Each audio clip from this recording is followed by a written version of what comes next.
With experience working the coal mines and a law degree, he became the United Mine Workers' youngest president. Today he leads a federation of unions that includes some 80% of America's organized workforce. Richard L. Trumka, president of the AFL-CIO, is this week's leader on leadership.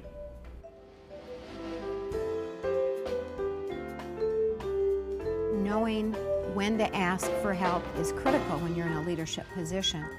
It's getting the best out of people. That's the essence of leadership. Major funding for Leaders on Leadership is provided by Greenleaf Trust.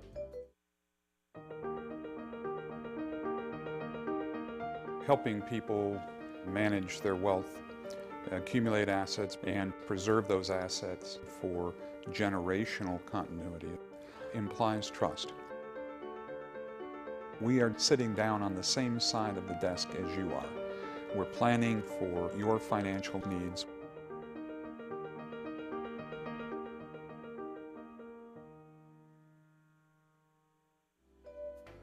Additional funding provided by the Wayne State University School of Business Administration.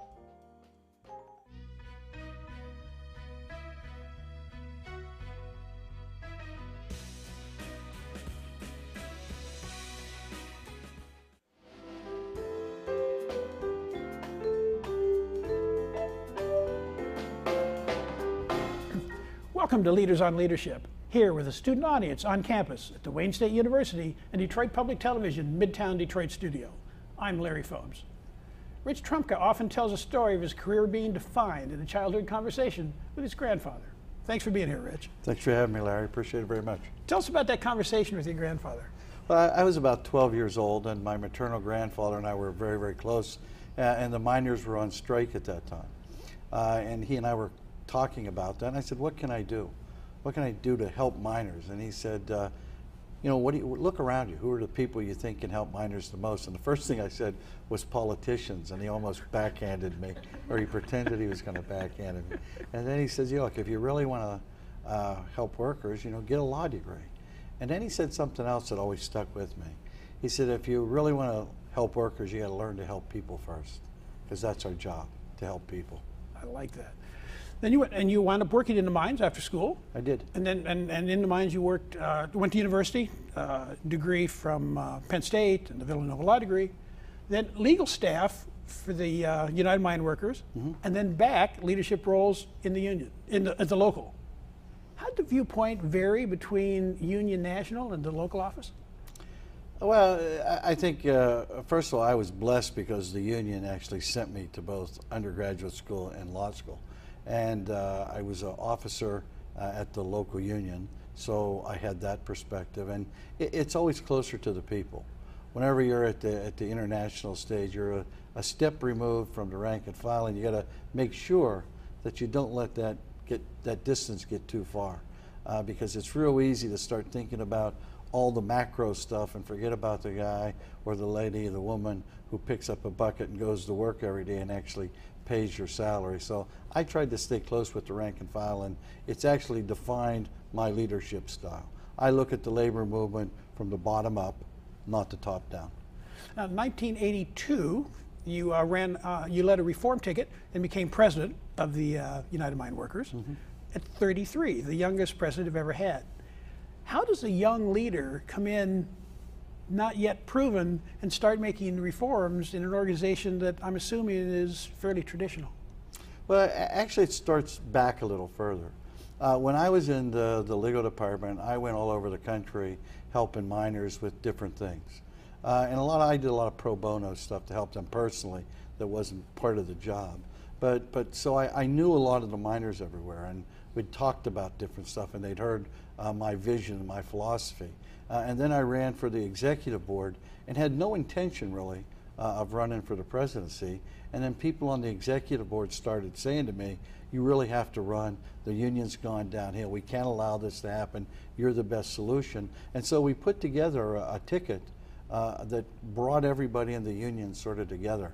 Because we had the old Miners for Democracy people, and we had the old Loyal to Boyle people, and there was a chasm in the union.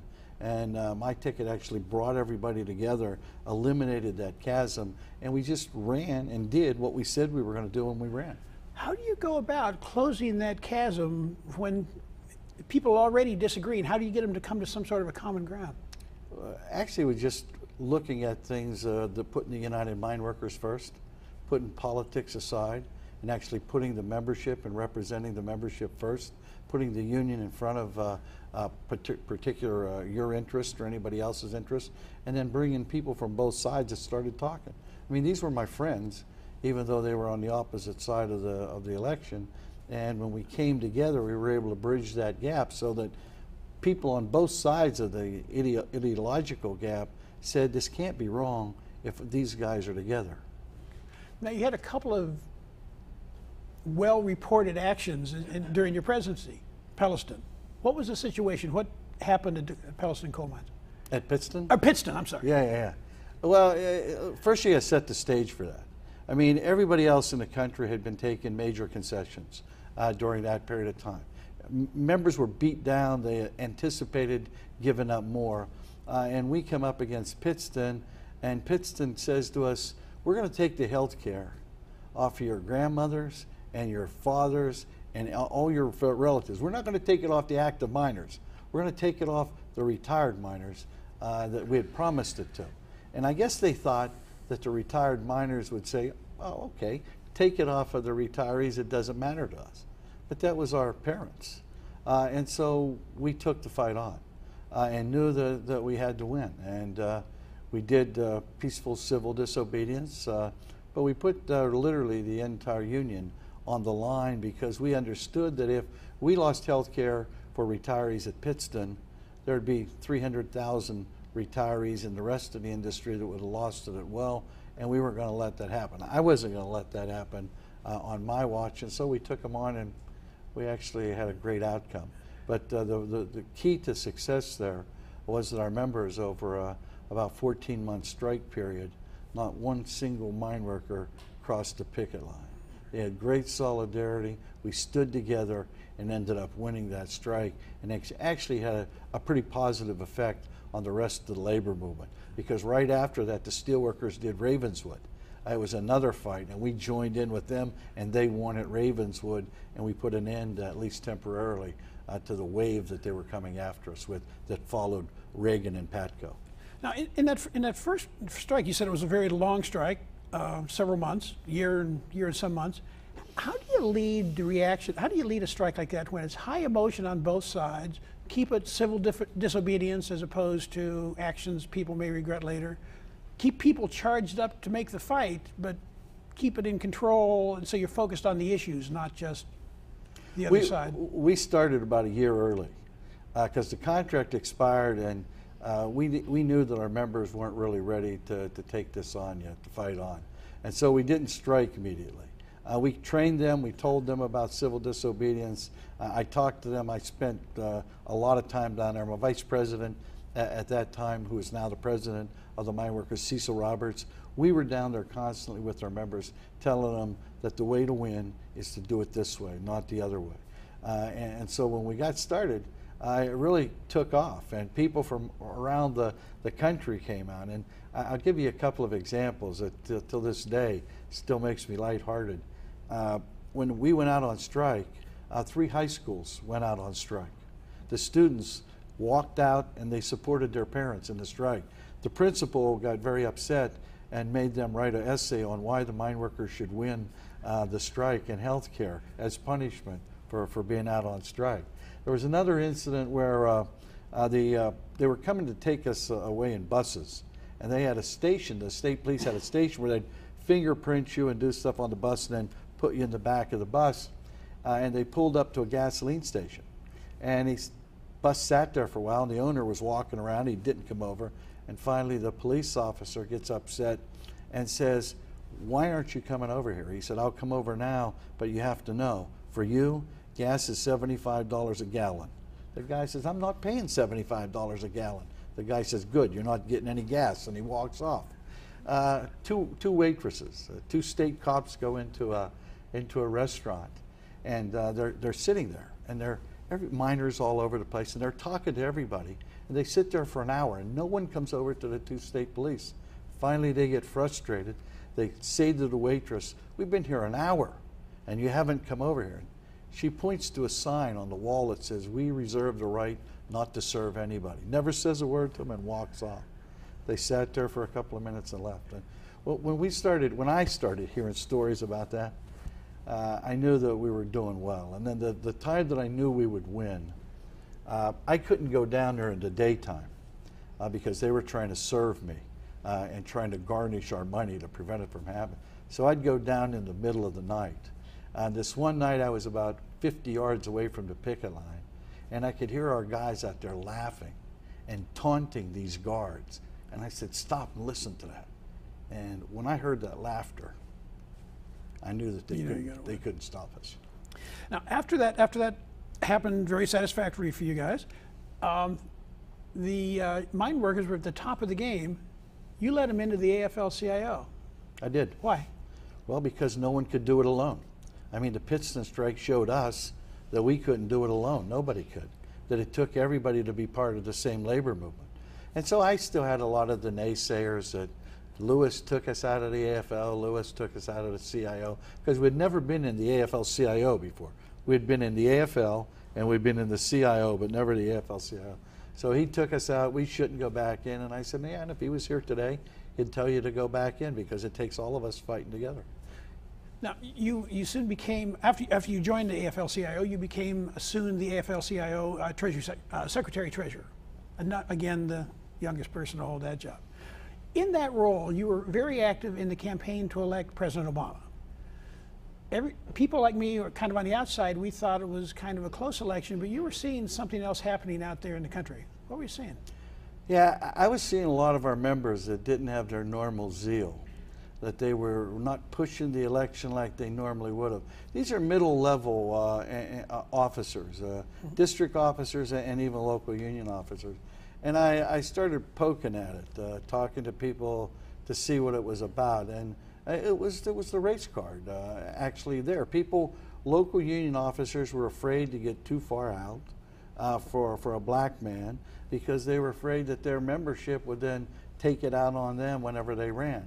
And so I figured that we had to create space for them, because they wanted to do it. They knew it was the right thing to do, but we had to create space for them. So I gave several speeches on racism and kept poking at it, and it gave them the opportunity to say, "Look, this is Trumka, this is the other officers that want to do this," and then things started to catch fire. Now, at least one of those speeches went on to the internet and kind of went viral. And it was a very impassioned, very direct, very open speech on racism. A lot of leaders would feel maybe that wasn't an expedient thing for them to do. Did you feel like you were taking a risk when you did that, or just it's the right thing to do, so we do it? Yeah, I didn't think about the risk. I just thought this is the right thing to do. It's what I believe in. It's what I've always believed in. It's what my dad taught me. It's what my mother taught me. It's what the union taught me. I just knew it was the right thing to do. As it turns out, I got a whole bunch of hate mail afterwards, but you know, that's settled down as well. And then we've confronted that. Did you get support mail? Did you get support mail? Oh yeah. Yeah. Oh, it was much higher in support than it was the hate mail, but there was some hate mail as well. Now, after you were part of the campaign, or vocal in the campaign, the president obviously got elected. But you've sometimes said that sometimes he's a little bit more pro-business than you would like. Is it okay?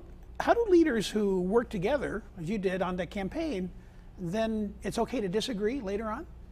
Well, I think you have to. It's like anything else. If you have any kind of relationship, you're going to disagree from time to time. He's a friend, but I don't think he's always right. I think he was right to, wrong rather, to jettison the public option. I think he was wrong to cut the deal with the pharmaceuticals, not to use the buying power. But I think he was right in doing health care, because it took us a step closer to where we need to be in this country. The labor movement's fought for over 60 years to try to bring quality health care to everybody. So, you know, we do disagree. I think sometimes he's too timid. I try to tell him that. I try to say, you know, stand up for workers more freely. But I think, you know, he's a good man, he's a good president, and if I were a betting man, I would bet that the labor movement will endorse him this time around. Thanks for being here. Thanks for having me. We're going to take a quick break, but when we return, we'll talk with Rich Trumka about leading the AFL-CIO.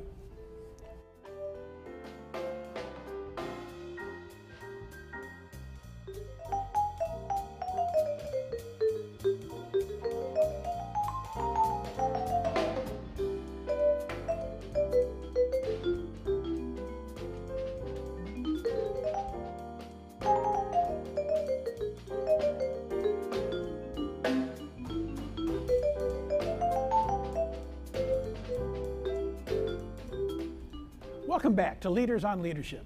Joining us today is Richard Trumka, president of the AFL-CIO, and we're talking about his leadership of that organization. Now, in 2009, you were elected president of AFL-CIO. Tell us what that organization is, what it does. Well, first of all, it's a federation of unions. We have 57 member unions that make up the AFL-CIO. We're a three-tier organization. We have a national AFL-CIO. We have an AFL-CIO in every state in the country, including Puerto Rico. And then we have central labor councils that are the bodies inside the state that are at the grassroots level. We have an executive council that makes decisions. And we have about 11.5 to 12 million members when you add in Working America. While we were on break, we showed up on screen the 4 key goals from the mission statement. Half of those talk about leading change. What kind of change are you talking about doing? Because you're talking change to the union and to the entire movement. No, and to the society. And to the society. So what kind of change are we talking? Well, first of all, if you look at what we've done, we've not always done things the best way we can. For the last couple of decades, we've ignored, I think, the needs of young workers. We said to them, here's our model, come and fit your life into this model, even though it didn't work for them. But we expected them to do it. Now we're doing things differently. We're reaching out to young workers, not telling them what we can do for them, asking them what they need us to do for them. It's a different process. We're making them permanent parts of our central labor councils, our state feds, and our national AFL-CIO so that we can get their energy, we can get their ideas, we can get their input, and most of all, get their ability to mobilize and their willingness to fight. Now, when you're trying to make changes within the unions and the movement, the AFL-CIO has 50-some member unions? 57. 57. How do you get change accepted across that large and that diverse a group and not wind up at lowest common denominator? In the past, I think that's exactly what happened. There was a sort of, it would be pablum, because you get what the lowest people could accept. I've not done that. I didn't think that's the best way to lead. So what I try to do is say this is what's necessary, and then I have a number of conversations with a number of unions before we go into the meeting. You might say I organize before the meeting, and then we go in and we've been successful. We have lively debate. I encourage it. I love to have people that'll disagree with one another in a civil way. The meetings are now becoming very, very productive. And what we do now is not just talk about the policy, we talk about how we're going to implement the policy right now, and we all get together on those lines. And there's still some people that will say yes, and they don't do as much as they should. It's getting fewer right now because the other unions that are actually doing everything they should start to call out the unions that aren't. It gets a little embarrassing. Or create a friendly competition where everybody's working a little harder to get to the top. And I try to spotlight those that have done the best job. I was kind of surprised when I looked at the mission and goal statement. I didn't see anything about wages, benefits, working conditions, all the issues that I thought would be top of mind for a federation of unions. What am I missing? No, you aren't. It's about society. It's about changing the society for the better, bringing everybody's wages up. That's our whole goal, because it does us precious little good. If we bring union wages up and nobody comes with us, you can't sustain them very long. And we learned that from our history.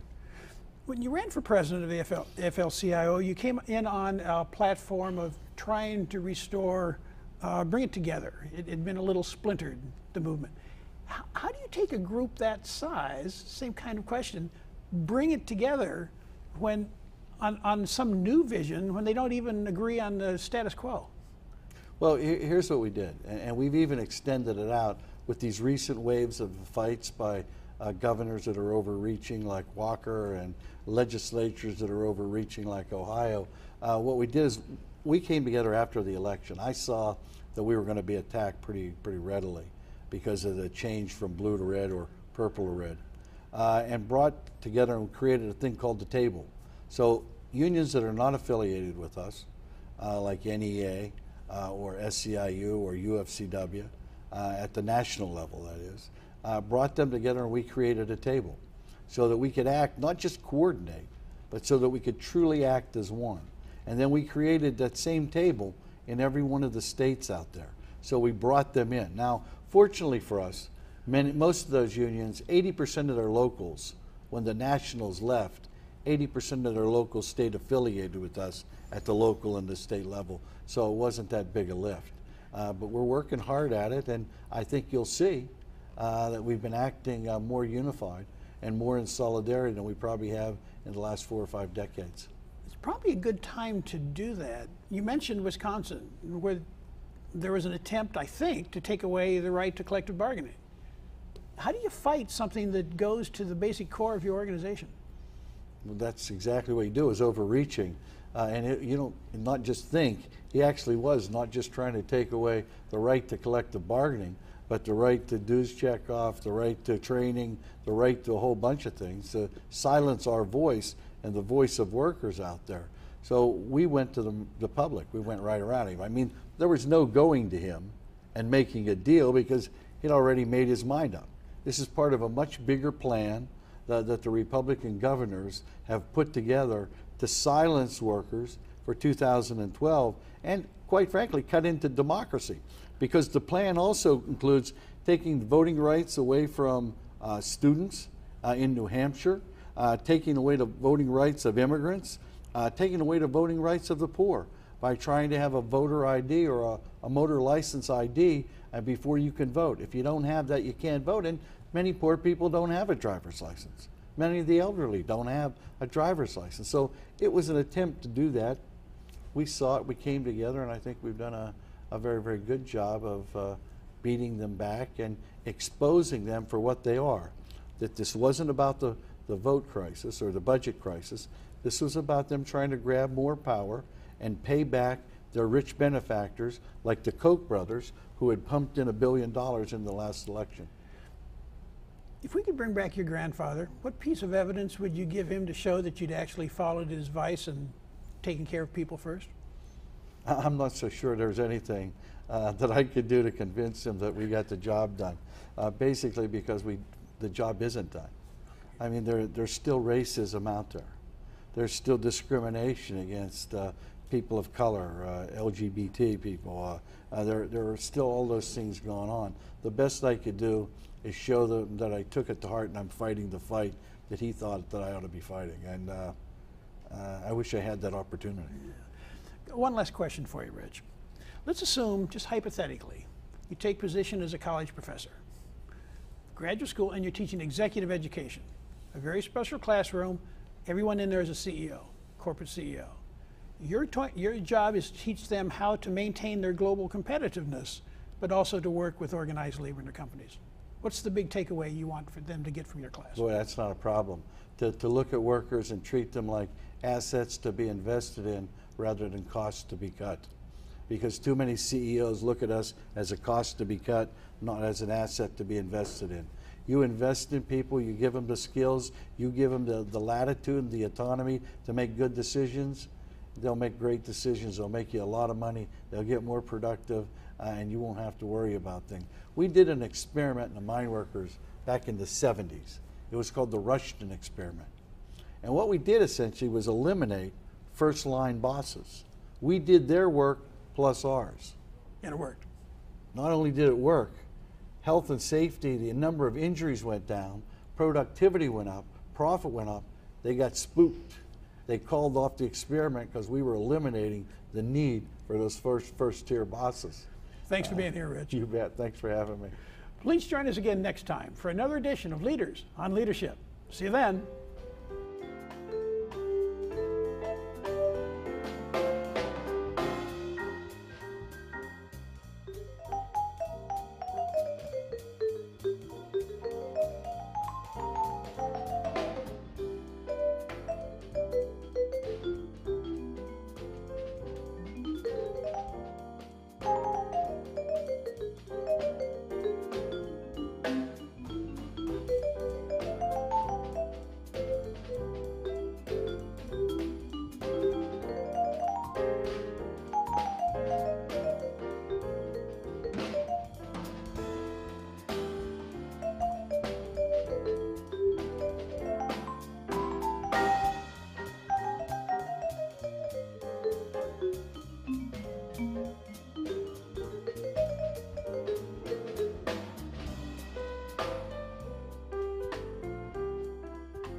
Major funding for Leaders on Leadership is provided by Greenleaf Trust.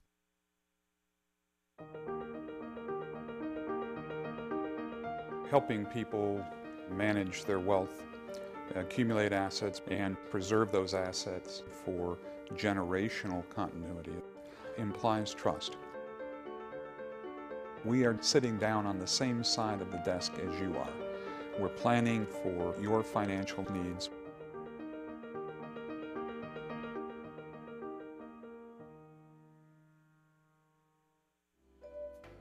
Additional funding provided by the Wayne State University School of Business Administration.